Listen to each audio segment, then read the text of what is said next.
Good morning, everyone. Good morning. It is Friday. That's right. It's the end of the week. It's supposed to be a hot one today. We'll see. Right now, it looks a little weird outside, but yeah, it's supposed to be a beautiful day outside. It's supposed to be nice. It's supposed to be hot. We'll see what that means. I don't know what that means. We had a little bit of some sports last night, some craziness. You had the 76ers play until 2 in the morning, it felt like, and they were losing the lead. They found a way to get it. To get back on track with Danny Green, who bailed everybody out. Unbelievable performance. 28 points, electric, 8 threes, dynamic, unbelievable from him. Seth Curry made some shots as well. Tobias Harris, Mr. Efficient, Mr. You got to double team me because I'm going to fucking make you pay if you don't, apparently. And then the Flyers.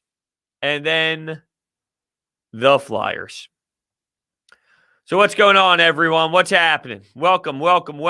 I see the chat flying. What's going on, everyone? We got the chat flying, making sure everything's smooth running. I hate the Flyers. No, I hate the Flyers. It's sort of like when you hang up the phone with your significant other. No, you hang up. No, you hang up. No, you hang up. No, I hate the Flyers. No, you. No.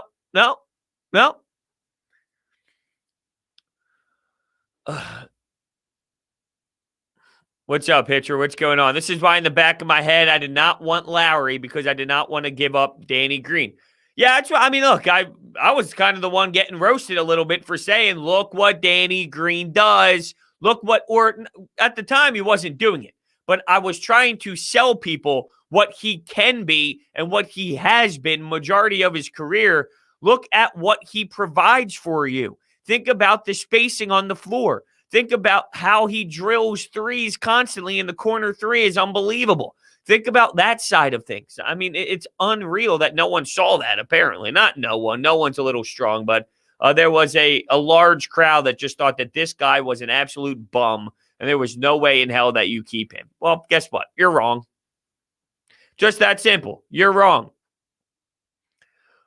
What do I think about the trade deadline? Well, I'll answer that in 1 minute because I have yet to take a sip of my coffee, and I am dying. I am running off of by the time I got my Flyers and Sixers stuff up, I'm looking at the clock right now thinking, what was it, like 4 o'clock? So I'm running off about 5 hours, which is serviceable. We've all been there before. I could run all 5, but you got to have that coffee, and I can see the Timmy Hortons just steaming away. Look at that. I could see the Timmy Hortons just steaming away. I don't think you can see that at all, but I really need to take a sip.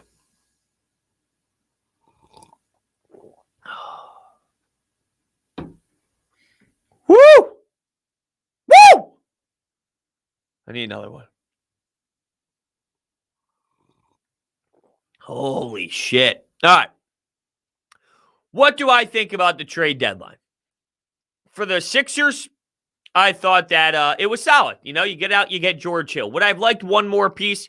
Yeah, probably. I would have liked a George Hill and a Larry Nance Jr., a George Hill and another type of bigger player, most likely a 4 or 5 type piece, considering you gave up Tony Bradley and all.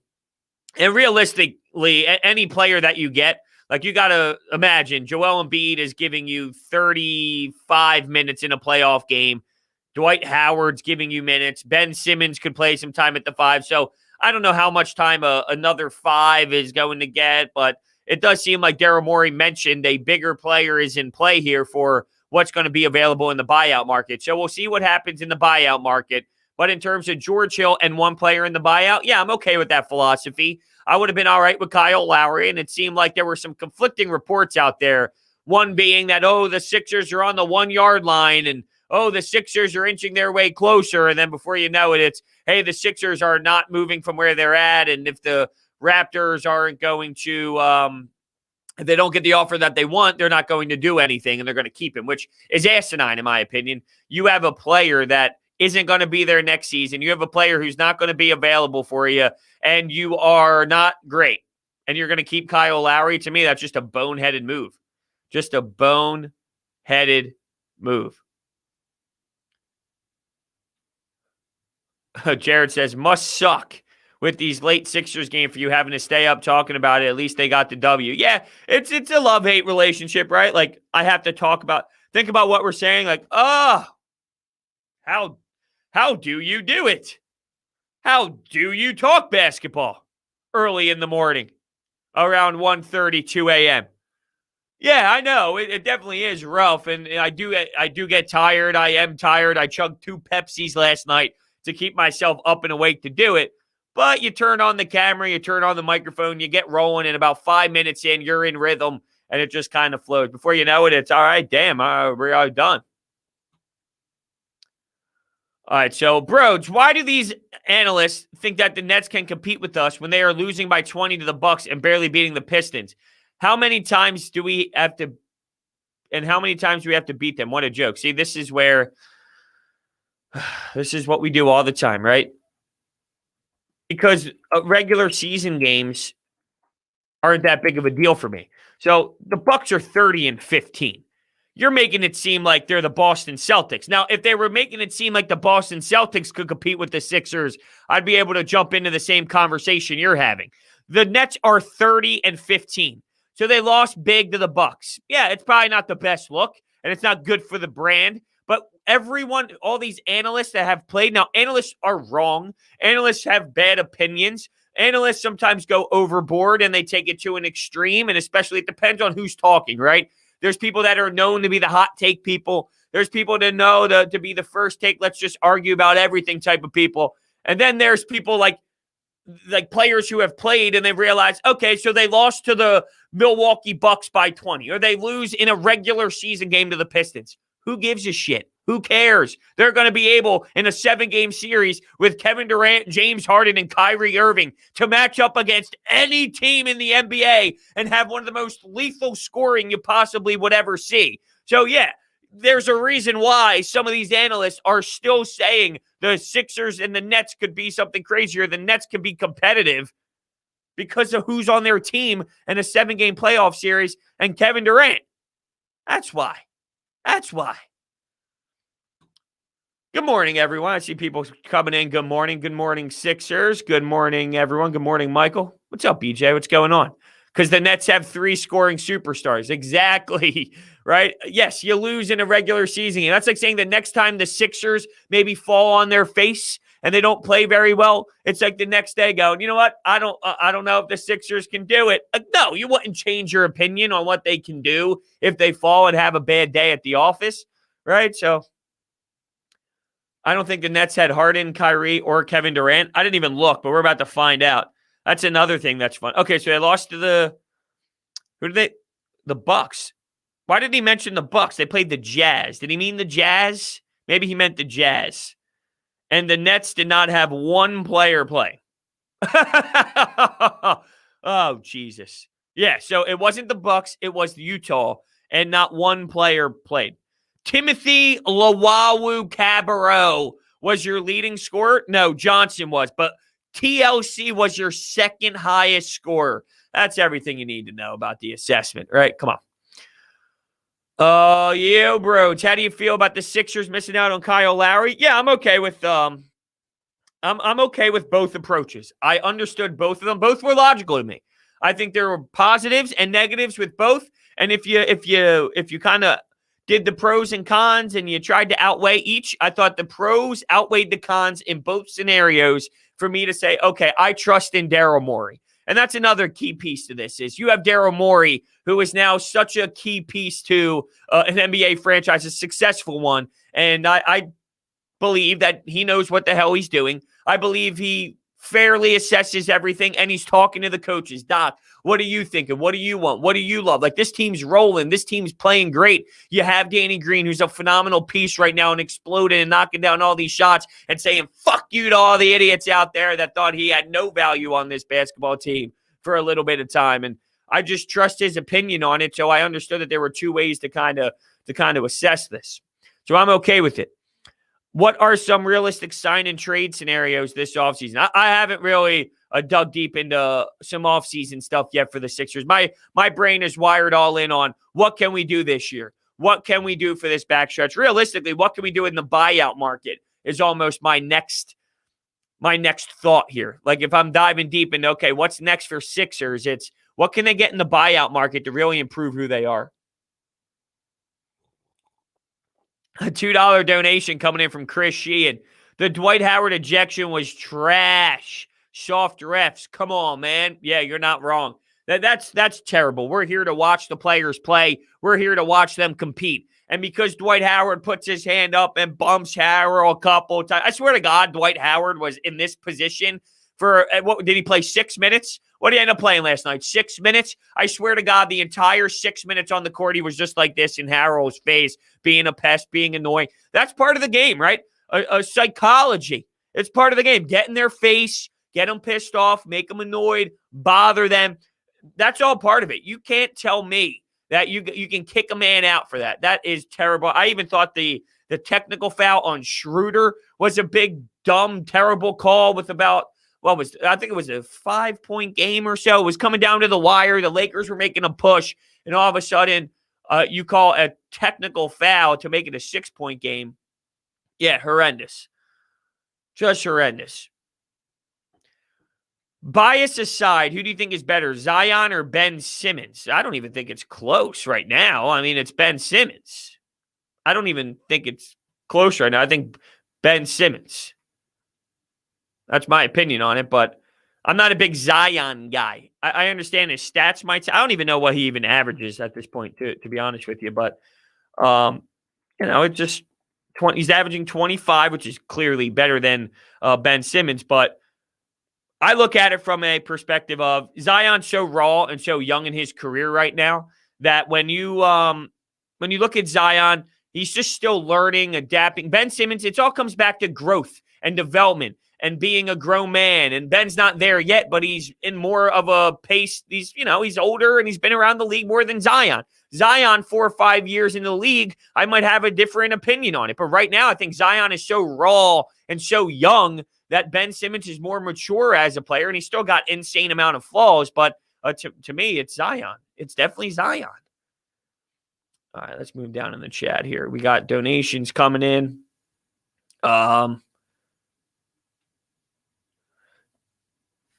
We got Kelly Olynyk. If he gets bought out, maybe that's an option. Pretty much you got to upgrade from Mike Scott, is what BJ's saying here. And yeah, I mean, dude, Mike Scott is trash. I don't know what the hell happened to this guy. He can't even come close to the rim. You have better play out of Furkan Korkmaz. I would never say such a thing. I would never say such a thing. All right, Mr. 89 with the $5 donation. How could one blame the goalies for their hockey woes when Ghost said that they're letting Hart and Elliott down? Shaking my head. Keep it up. Thank you, Mr. 89. Yeah, I agree. Look, this is terrible, what's happening in front of the netminder. Now, he could be better. The goalie could be better. Carter Hart and Brian Elliott could be better. But when these these shots the other team are taking, they're expected goals. That's what they are. They're getting such great looks, and they're such great players that are scoring too. Yeah, allow Zibanejad to have a wide open net. Guess what's going to happen 90% of the time? He's going to cash in. So Carter Hart is having struggles, and mentally he's not there, and he's lost a bit out there. But that's what happens when everything in front of you is a complete mess. So the problem is there's so many people out there that heard about Carter Hart, and they thought that he would be the promised land at age 20. And that's not the case. Carter Hart is the future of this franchise, and he's got a special skill set, and he's a hell of a player. But let's not act as if he can do it all, not without needing people in front of him that are good. Yeah, he can do it all, and he can be a great player. He needs help, though. He needs help. And if you clean up the slop in front of him, you're going to get a significantly different version of Carter Hart. Now, Carter Hart can be better. Carter Hart can be better. Let's make this clear. Carter Hart has been weak as well, and he's getting beat glove side, and there's flaws. But it all starts with, if you clean up, it goes back to the Carson Wentz dilemma and the Eagles offense dilemma. If you cleaned up the offensive line last year, you get significantly different quarterback play. Then you would have a different offense. It's one big snowball. Now, it's not to the same, all right, because Carter Hart is not playing as poorly as Carson Wentz, in my opinion. That's how bad Carson Wentz was, to be fair. But, yeah, you got to clean up what's in front of you first. We also got another $5 donation coming in from Ness Guy, and he says, in my opinion, I start Carter Hart in as many games as he wants. He needs to play himself out of this funk. Yes, the D is bad, but he is not. He can carry this team until it gets right. Let's go. Yeah, I've heard a couple people kind of throwing out there that, hey, Carter Hart should go down to the minors and play in the AHL. We actually had an Anytime hotline call last night talking about that, and I kind of lost it. Like, no. In no way, shape, or form am I sending Carter Hart down to the minors to start playing again. Like, I do agree that there's something to be said about, look, not every game. I'm not saying all these games, just let him get pounded constantly over and over again, because there is a line that you have to make sure you don't cross with the psyche of the game. And if there's anyone who can handle this, it is Carter Hart upstairs in the brain. But, yeah, I mean, I want him to go out there and play and continue to battle and see if he can fight through this as much as possible. He's not going to change it. You're still going to lose hockey games, but I want you to fight through it a little bit and face the adversity. Drummond and Aldridge ain't coming to Philly to be a backup. Yeah, I don't know if they're going to be. The thing is, how bad do they want to win a championship? So James says here, Olynyk or Aldridge. What do you think, Brodes? How bad do they want to win a championship? I would love an Aldridge type of player. I think that would really help out, and I think he's got a fantastic, unique, like, veteran presence, and he's got a great skill set, and he can help out this team, and he could be a bigger man that can play for you and all. And I would like Aldridge. Drummond, not so much for me. But Aldridge, Olynyk, yeah, I mean, these are the type of players that you're looking at in a buyout market. It just depends on where do they value, because they're not going to be the only team. The Sixers are not going to be the only team. So it comes down to personal preference. We got the Farzy Show in here, by the way. Mark Farzetta of the Farzy Show. You got to make sure you check it out every weekday on his YouTube channel. Brodes the GOAT, need the Phillies record prediction from you. I'm going 87 wins. I was always saying 86. We're going to flip-flop to 87. We're going to go 87 wins for the Phillies, and they just missed the postseason, unfortunately. But that is my guess. Jack wants to know if the Flyers ever had 2 good years in a row. No, it doesn't seem that way. It's one way, then the other. One way, then the other. One way, then the other. It's playoffs, not playoffs. Playoffs, not playoffs. Playoffs, not playoffs. So, if you want to look positive here, Flyers are getting in the playoffs next year. Let's get a round of applause for the Flyers making the playoffs next year. Does that get them into the playoffs? Well, why don't we listen to the show? Why don't we listen to the show?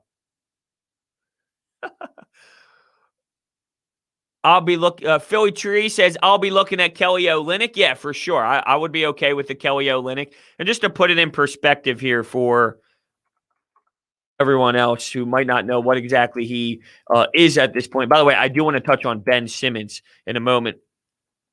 Kelly Olynyk is not having a great statistical career from statistical season from 3, shooting 31%. But in years past, 40, 35, 37. He's statistically in his entire career around 37. He gives you 10 points per game, but this is all within a 27 minutes per game, and that's nothing even close to what he will be able to provide for you. But yeah, if you get a player like Kelly Olynyk in there, yeah, for sure. That's a player that you're not looking for anything significant, huge monster role. But I'll tell you, George Hill, I'm excited about. I think George Hill is going to be a nice player for this team, and I said this on my post-game show, and I want to reiterate it because I think it's important for all of the moron FurCon people out there that when you have your president of basketball operations, like Daryl Morey, come out and make a statement saying, I don't want to have any holes on defense. I don't want to have any guy that you can match up on and just attack and abuse and get on him.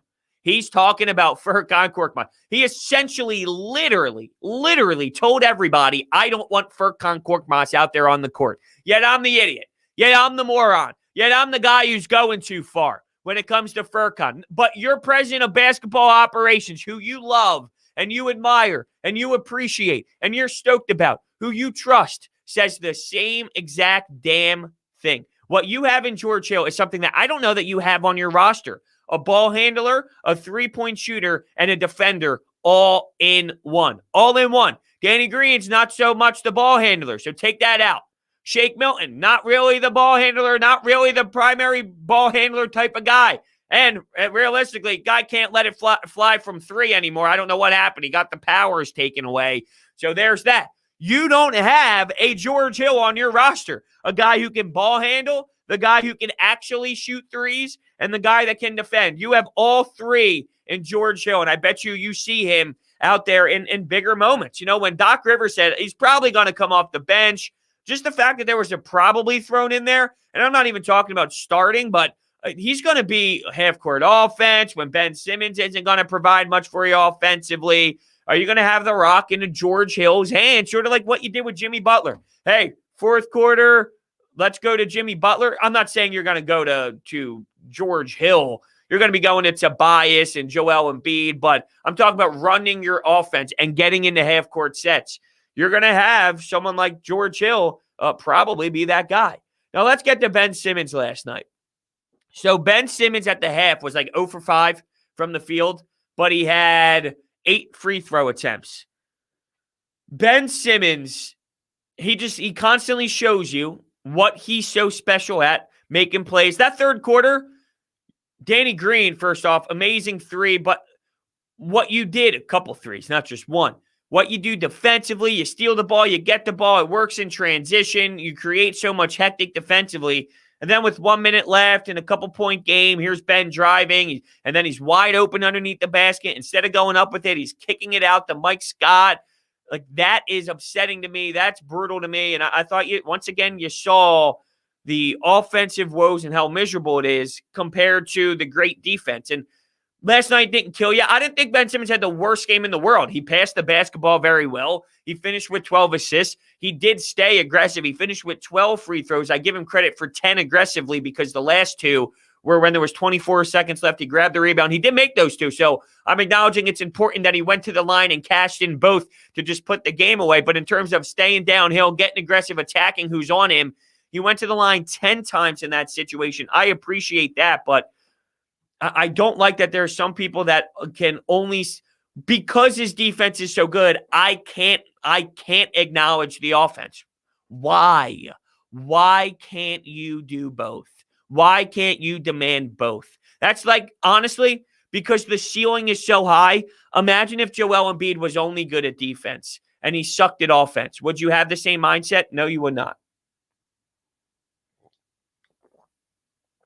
No, you would not. Just call me Flair. The 76ers could have gotten Evan Fournier. The Celtics got him for 2 second-round picks, man. Thank you so much for the $5 donation. Yeah, I mean, I don't know if what the idea was for Daryl Morey. It didn't seem like that was something that was on his list. Like, there was never any Evan Fournier buzz. There wasn't really any sort of Evan Fournier hype around this. So, once again, it goes back to Daryl Morey's vision, what Daryl Morey sees, what Doc Rivers sees. And I don't know what let's see what his contract is. Because there's a lot more to it than just what they gave up. You'd have to figure out a way to figure out that contract of $17 million. So then you're giving up it probably goes back to something similar to, they didn't want to give up Danny Green. And Danny Green makes that much money where he's got to be in trade talks when you're trying to move on from a player. So I think that's your answer. It's going to come down to, did you want to mess up everything and mess up your flow to get an Evan Fournier? Now, I could understand for a Kyle Lowry, but are you going to shake up your entire team and the great play that they've had this season? They're winning basketball games without Joel, without Seth Curry. Now he returns. You lose Dwight Howard. You have Tony Bradley starting one game. Now you have Dwight starting, and you got to throw in B-Ball Paul and Paul Reed. Doesn't matter. You got Ben Simmons playing the 5. I'll give him credit for the fact that you can even utilize a player like Ben Simmons, the versatility. I just ripped him for his lack of skill in certain areas offensively, but the fact that you have versatility to allow this man to play the 5. He had an outstanding pass, a tip pass to Danny Green in the corner in the third quarter. That was awesome to see. You don't want to mess up the dynamic and change that side of things. And you got to move on from players, though, to match that 17 mil. That's what they did not want to do. But thank you so much for the $5 donation. We also have $5 coming in from Giroux. Brodes, give me your top 5 NFL teams after free agency so far. Buccaneers, Chiefs, Browns, Packers, Ravens. It's so far away, to be honest with you. Thank you so much for the $5 donation. Yeah, I mean, it's so far away for me to really tell. We can go Bucks and Chiefs because we know that they just have the two best teams based off of last season. You have Tom Brady, Pat Mahomes, Andy Reid. We just assume they're going to be at the top. I know such a random question. It honestly just threw me off guard here. I know the Patriots made splashes here, and I'm using air quotes because I don't really know what exactly they're going to be, but they made splashes this offseason. I don't think that puts them anywhere near the top with some of their signings. So I'll go with this. I think you're in a good mindset here with what is possible for top five. I just threw me in for a little bit in for a loop here. I don't know right off the top of my head what everyone made, what moves were made, and what exactly went down. NFL just seems so like, hey, I know the Eagles aren't doing much. They picked up a couple safeties. They got Joe Flacco. All right, what's next? In terms of analyzing the whole league, of course, I saw what was going down, but I just had so much other things going on my mind here. Vucevic will be perfect along Embiid. Hot take.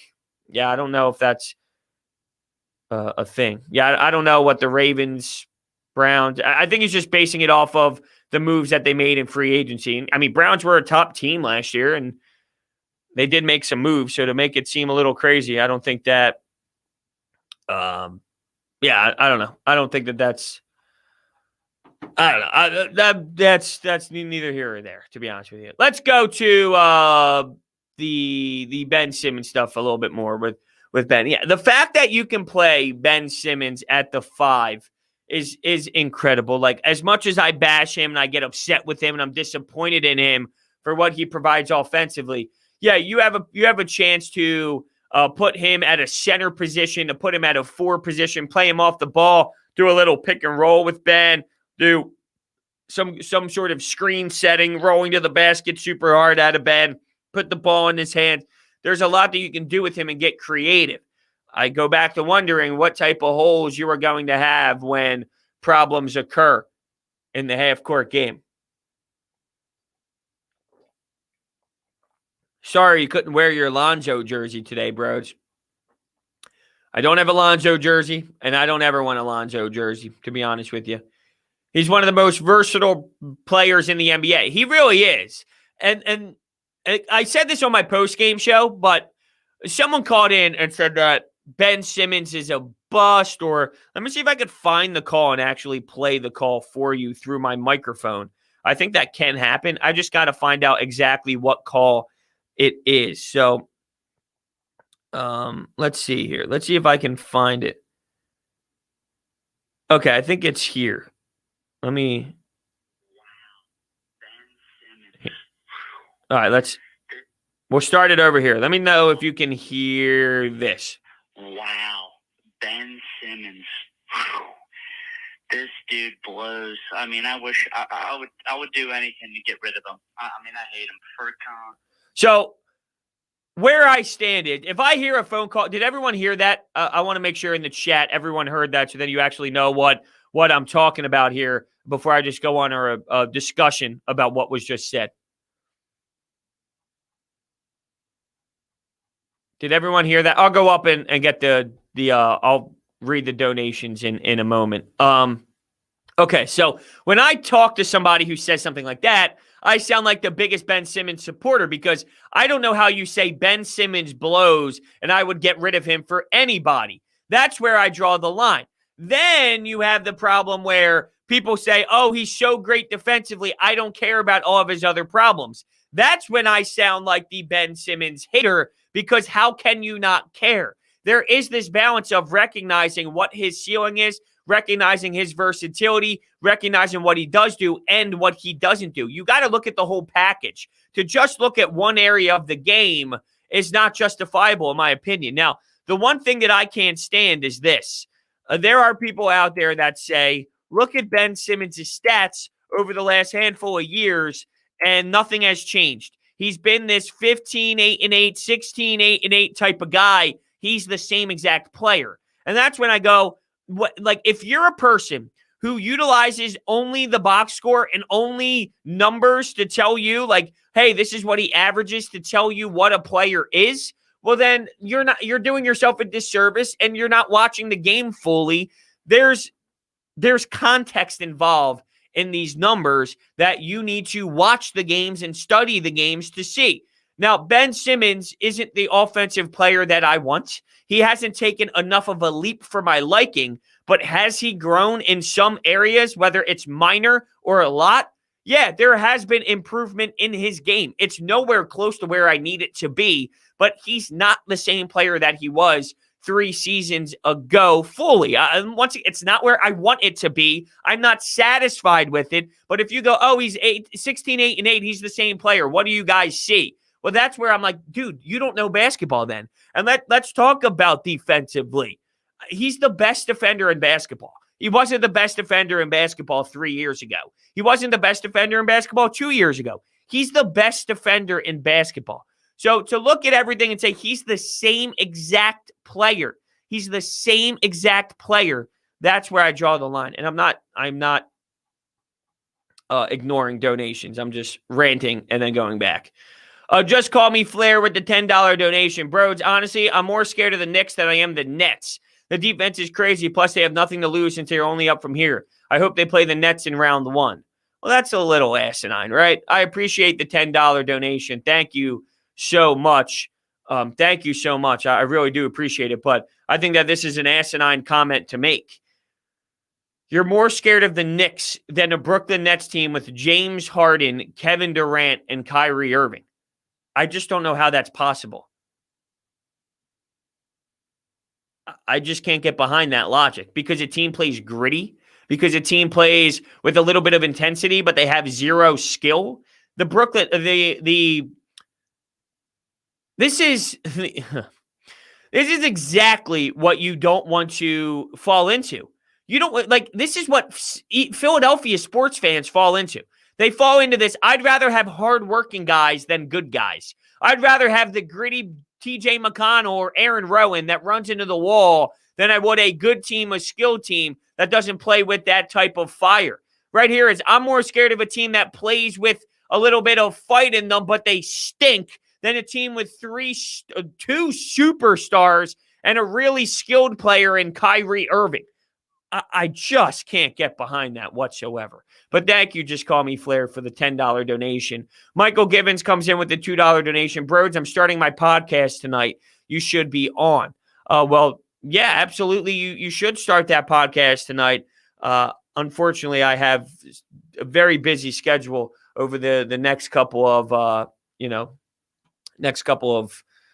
weeks and all, but you can slide into my DMs and maybe we can figure out a time where it can work for both of us. But in terms of tonight, that would not work out. But thank you so much for the $2 donation. I really do appreciate all the support. All right, let's get back to the chat and where we are. Another thing, too, that I brought up with Ben, and it's funny because, like I said, it depends on who I'm talking to. It flip-flops, and it goes back and forth. And it's, okay, if I'm talking to someone who hates Ben Simmons, I sound like a lover. If I'm talking to someone who loves Ben Simmons, I sound like a hater because I think both go to an extreme. But here's another area where he has improved. And once again, not to my liking, not to where I want it to be, but he has significantly improved at the free throw line. He went from 56% his first year in the league to now he's almost shooting 65%. So not good, not great, but he has improved in that area. Ben Simmons should be averaging at least 20 points per game. Yeah, I would like that to be the case. And if he's giving you 16 and he's not getting to the line much, and then he adds getting to the line and knocking down his shots more, well then, yeah, you're adding that. You're getting to that 20 points per game by just knocking down your free throws. If you just knock down more free throws, you're getting to that 20 points without significantly changing much about your playing style and who you are.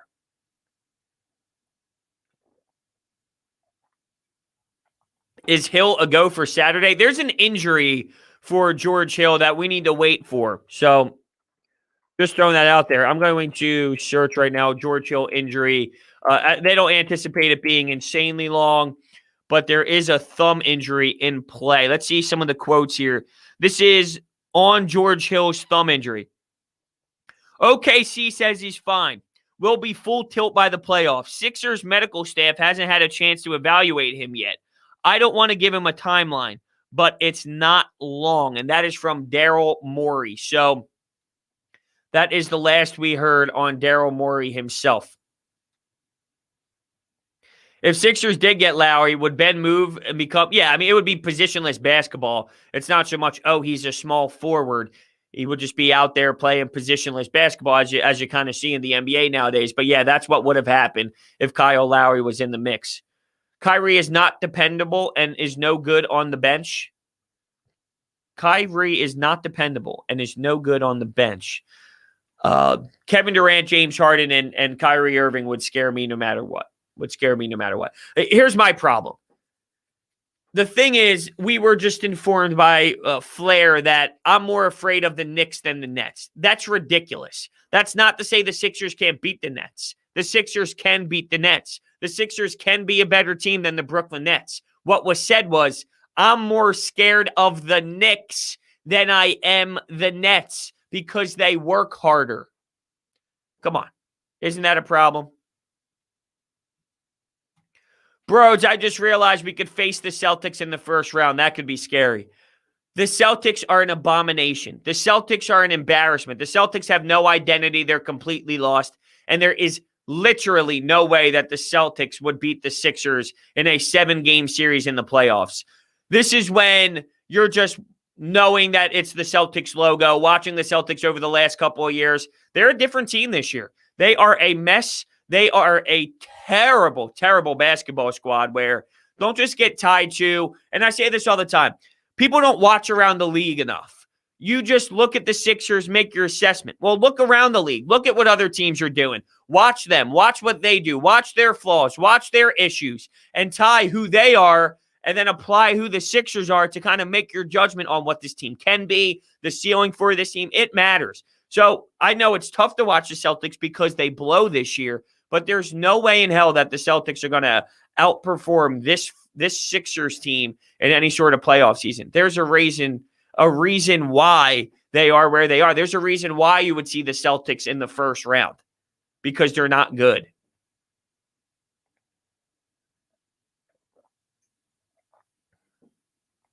Oladipo. All right, everyone's mentioning Oladipo. I saw a couple Oladipo's comments in here. So, Brodes, what's your thoughts on Oladipo for the Miami Heat? I don't see the Miami Heat as a serious threat. I think that they kind of were a product of their situation last year. I don't see them as a team that is, at the end of the day, and I know they're playing better basketball as of late, they're 22-23. I think we're blowing this out of proportion. It's crazy. The 4th seed is 22-21, and that's the Charlotte Hornets. That is a disastrous Eastern Conference. Here's your 4 through 8. The Hornets are 22-21. The Knicks are 23-22. The Hawks are 22-22. The Heat are 22-23. People are talking about Miami as if they are this crazy dynamic team. They're not. They are not. They have insane amount of flaws, and all these teams from 4 to 8, they are what they are. The 1 through 3 are the scary options here for the Eastern Conference. Now, here's what I'll say about Victor Oladipo. Victor Oladipo has now been, this is since 2013, 2014. Orlando, OKC, Indiana, Houston, and now Miami. He's been on 1, 2, 3, 4, 5 teams since 2013.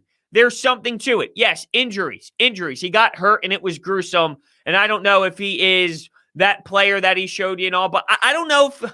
he scores 21 points per game.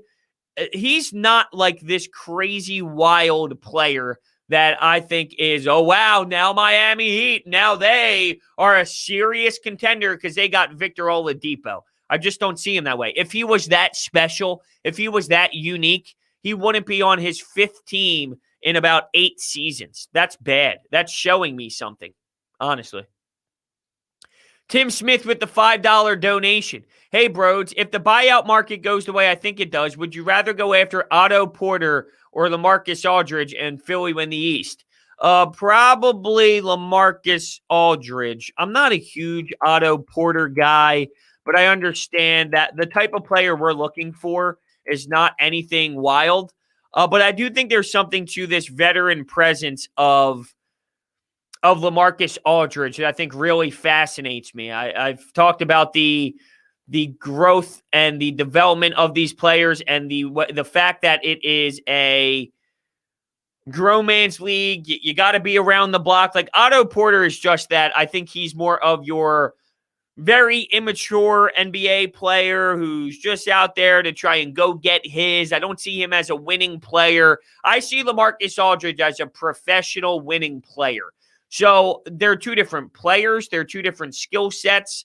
Would Otto Porter's position in theory be more of, I don't know, look, they're looking for what Lamarcus Aldridge somewhat can be. They mentioned that. They made it clear. Daryl Morey mentioned that it is a player, they would imagine they're looking for a bigger player. So it almost is like Lamarcus Aldridge is more of what you're trying to go after. But is Otto Porter more of a player? He shoots 40% from three. He takes about 4 attempts per game, but he wouldn't be getting 22 minutes. But if he's taking over a Furkan Korkmaz role type of player, that's where I'm trying to look at from that perspective. Does that push Furkan Korkmaz out, and now you throw in Otto Porter? Not that I'm telling you that Otto Porter is some player that I would rely on, but I guess I'm more of a Lamarcus Aldridge guy to answer your question, Tim. Thank you so much for the $5 donation. A professional winner, he's not won anything. Do you not think? Okay, so let me put this out here for you.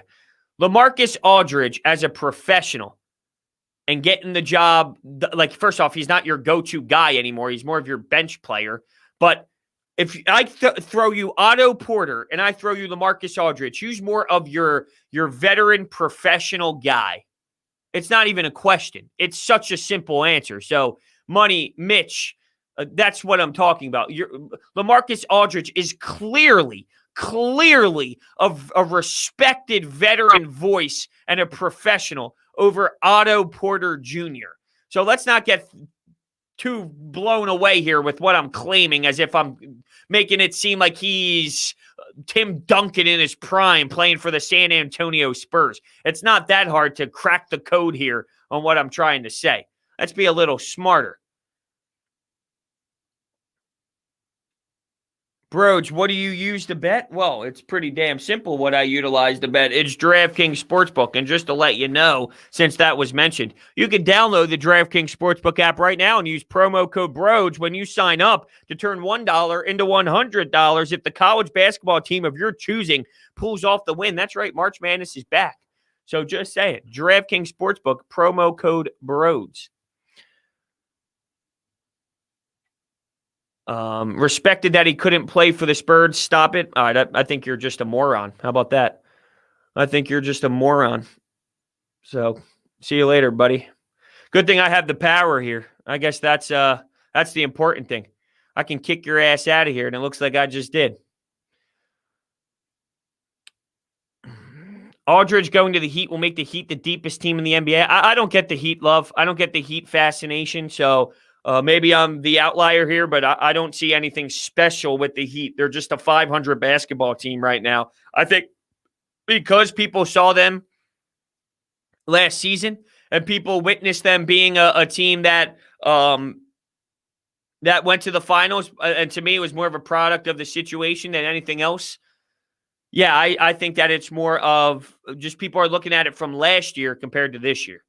I think it's more people saw them last year and think, oh, well, because that's who they were last year, that's who they're going to be this year, and they're just not playing up to their standard. No, I think last year they overachieved so much that the expectations were so high, and now they're not that, and they're really not that, and they just played better than what they should have last year.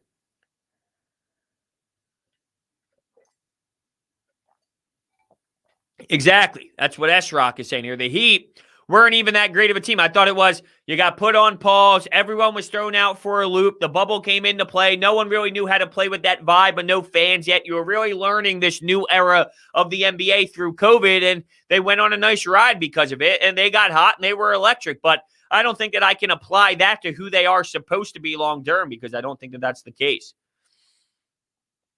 I'm so mad the Heat got Oladipo while giving up literally nothing that could have been. Why? I don't get the fascination with Oladipo.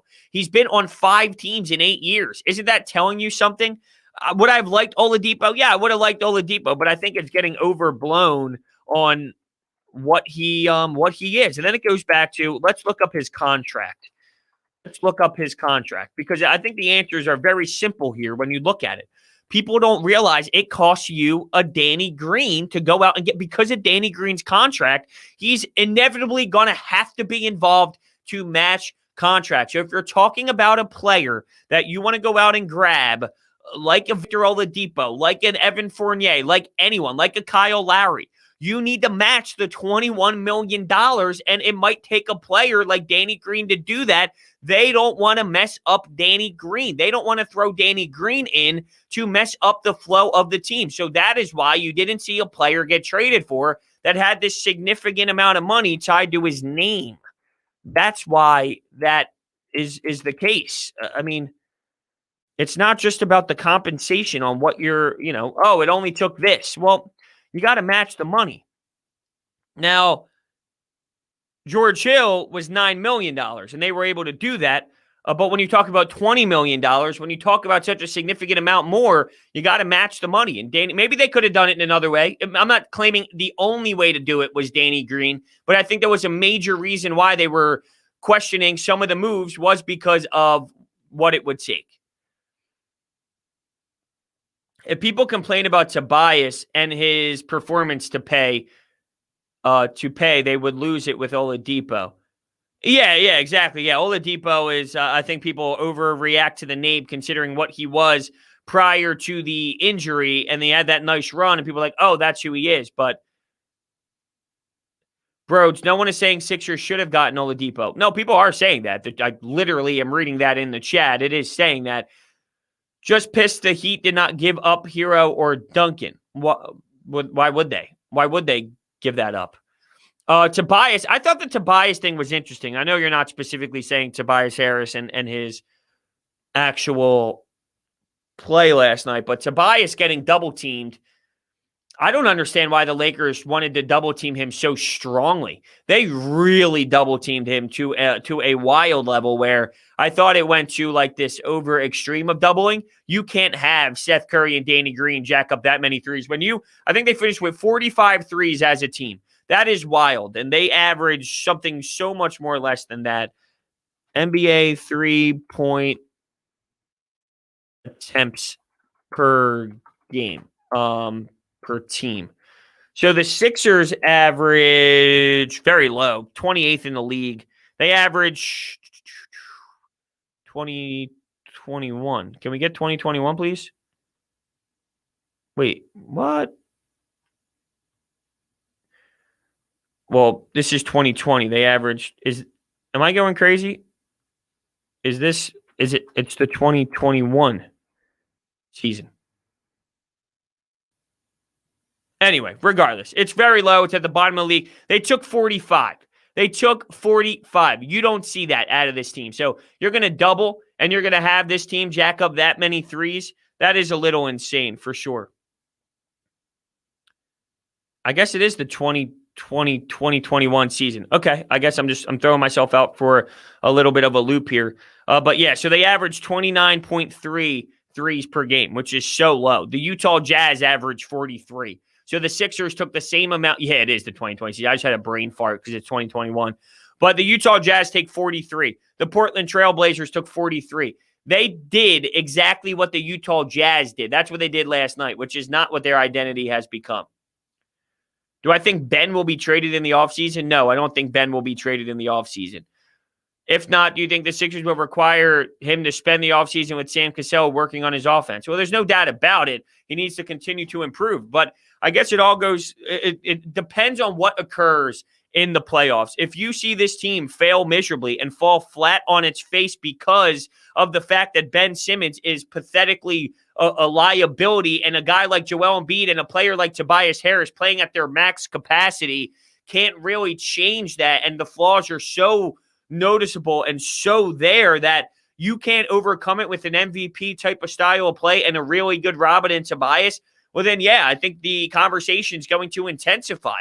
If this team cruises and shows that they can still get to the NBA Finals with Ben Simmons' flaws and they don't lose, quote, because of Ben Simmons, even though there's problems there, you don't lose because of him, and you just lose because maybe you go up against a better opponent and LeBron James is the difference maker and he makes it to the NBA Finals, and you lose because one of the greatest players ever are the ones that takes you down, well, then it's a different story. So I need to see what happens. I need to see how it plays out prior to answering the question on what is said and what happens with Ben Simmons in the offseason, right?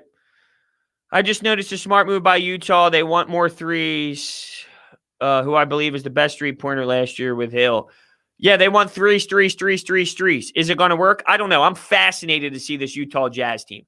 Fascinated to see this Utah Jazz team in the playoffs. Is it going to work? Do they have enough veteran leadership? I always say that you got to have that grown man in you. Is Donovan Mitchell that grown man? Is but the problem is Rudy Gobert is this defensive player. When it talks about your must-win go-to players, is Donovan Mitchell ready to lead a team?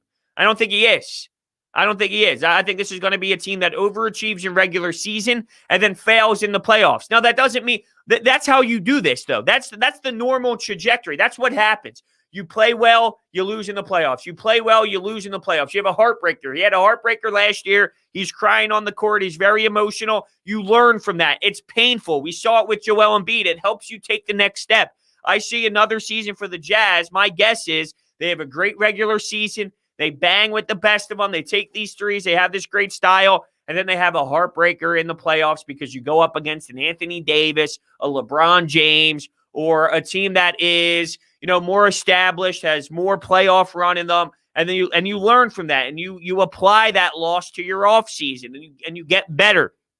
I don't know if Donovan Mitchell is ready to take that leap and be that guy that brings you to a championship. It's an age thing. It's not really anything other than it's an age thing.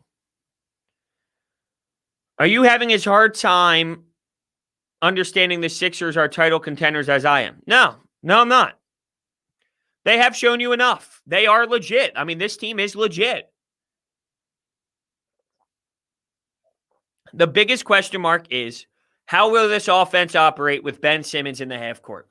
And that's a major question, considering that's going to be about 36 minutes of your playing in playoffs. So, yeah, I mean, it's a big question, but this team can legitimately bang. This team can legitimately play.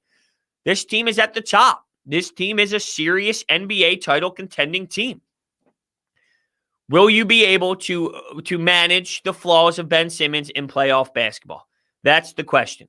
But no, I'm not having a hard time doing it. You have Joel Embiid playing at an MVP level. You have Tobias Harris really becoming a dog and someone that you can rely on. You have your sets. We know what they run. You never knew what they were going to do in years past. Now you know what they do. If it's not Joel Embiid in an ISO game before he gets double teamed and kicking it out, it's Tobias Harris backing his back to the basket, getting into the post, operating where he wants to on the floor, and then he ends up facing up, turning around, fade away little jumper from about 10 feet out. He gets to his spots on the floor. There is an identity to this team, and you know what they're going to do. They've done it enough. They've been efficient enough. They've been able to knock it down enough. They've been able to execute enough. You know what they are going to be. They are going to be a team that goes to Joel Embiid in crunch time, and if that's not the case, they're going to go exactly to Tobias Harris, and he's going to back his way to the basket in that medium post-up game, and he's going to attack the way that he wants to.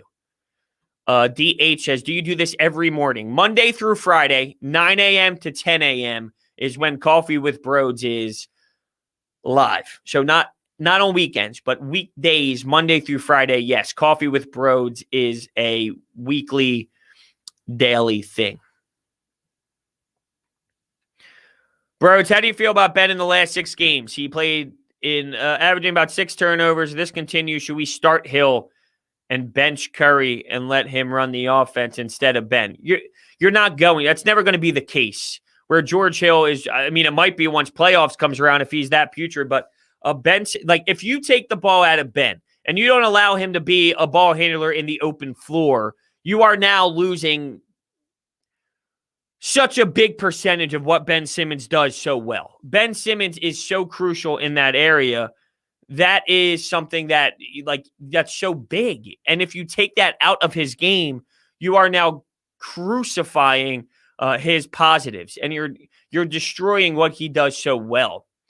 So I don't know. I don't think that, like, the problem is you say something now and then it's so much different when you're 4 games into a playoff series and you're making adjustments and you're changing things and you're looking for some fix and you're seeing what works, what doesn't work against a specific team because of your flaws and because of the matchups and because of the intensity, where down the road, maybe George Hill is more in play to do that and play more minutes. But as of right now, I can't say that until I see those flaws become that issue. Until I see how it plays out, I'm not ready to say, yeah, George Hill, because of 6 games and turnovers and this and that, I need to see how it plays out before I can say, hey, I want to see this adjustment. And is that a possible adjustment? Sure, it is. Because he's just a pro's pro.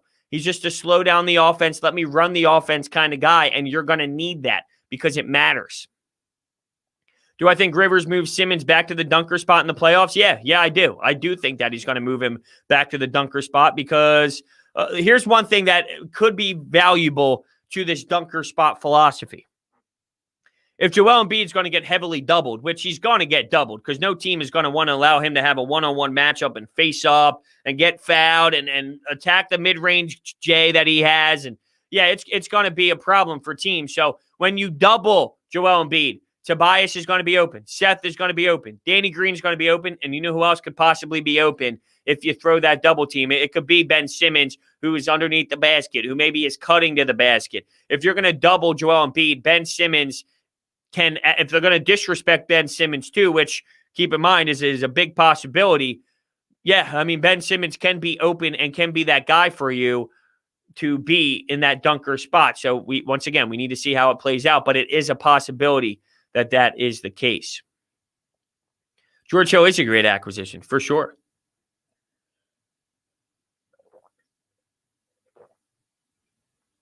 I think the 76ers are finals contenders because they're better than last year. Well, it's not that hard to be better than last year. So let's not just say that because they're better than last year, I look at them as title contenders, right? It is significantly different than last season. They're not just better than last year. I mean, it is to an extreme version of better. As we close out the show, because we have about 2 minutes left, I do want to keep everyone aware. So this weekend, I will be back on 97.5 The Fanatic. Saturday, I am hosting 7 to 9:50, leading you into Sixers basketball. On Sunday, I am hosting 4 p.m.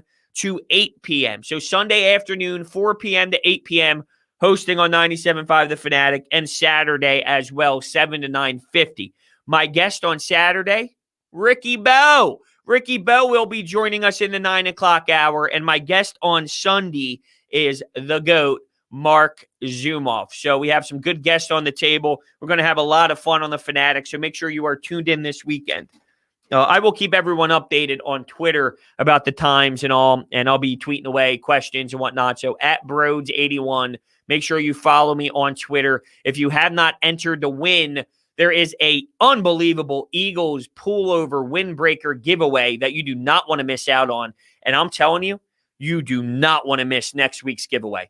Next week's giveaway is going to be awesome. Not that other ones aren't. They're all phenomenal. But next week for Philly's regular season kicking off, you are not going to want to miss next week's giveaway. So be prepared, be ready, be entered to win. So I just want to thank everyone for another phenomenal week. The fact that I can wake up every morning at 9 a.m. and have my cup of coffee and hang out with everyone and just kick it, talk sports, relax, a couple hundred people hanging out. You know what I mean? It's just, it's awesome. It's surreal and it's amazing. So I love it. Thank you guys so much. It's the best. I really thoroughly enjoy it. I put my alarms on, and for the first 2 minutes, it's, fuck, I got to hit snooze. But after that first couple minutes, there's a big smile on my face when I make my Tim Hortons or my Wawa coffee because I know I get to hang out with you guys. So, look, it's been another great week, another fantastic week. And we got next week, too. What we got? Next week's opening day. Can you believe it? Next week is opening day. We're going to have serious Phillies baseball to talk about. And last night, I don't know if anyone actually kept that on TV because it really drew out. It got super long. It got really intense there late in the games, 12-12. Oh, it was something. That's for damn sure it was nothing. It looks like Tony Bradley might not make it, which I was a Tony Bradley's min. But yeah, we'll see some of these Phillies decisions soon. But next week, we have serious Phillies baseball, and I'm super stoked about it. So thank you, everyone, for another amazing week, and I'll catch you guys on Monday live, 9 a.m. to 10 a.m. But we'll have our reactionary post-game podcast, of course, throughout the weekend. See you guys later.